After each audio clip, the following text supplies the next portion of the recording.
President Trump clears his schedule, and decides to head straight over to.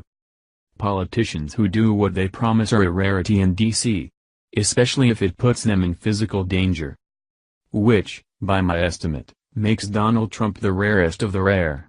Because he's dared to do what few others have, and in an environment more hostile than any in presidential history. I don't make that claim lightly. The tension between North Korea and the U.S. has reached a pitch that hasn't been matched since the First Korean War. And that war didn't involve North Korean nuclear weapons. But now it does. So you can bet that a physical visit to the border between North and South Korea would be quite the provocative walk in the park. And Trump is going to take that walk. Reuters reports. U.S. President Donald Trump may travel to the heavily fortified demilitarized zone separating North and South Korea when he visits South Korea next month. The White House sent an advance team of working-level officials to check candidate sides for Trump's special activity in South Korea.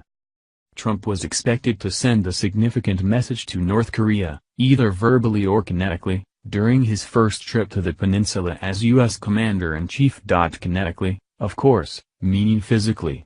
Because there's nothing more intimidating or dominating than being physically present on the border. It's time the libs and the worrying cowards admit something. Trump's brash style of taking enemies head-on is, quite possibly, the only thing that might stop a nuclear Korean War too. Because nothing stops a madman more than someone who isn't willing to back down for anything. Even if he's standing on the border while doing it. That's putting your money where your mouth is.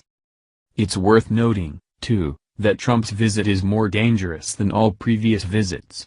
And yes, there have been previous visits, most unfortunately by Barack Obama.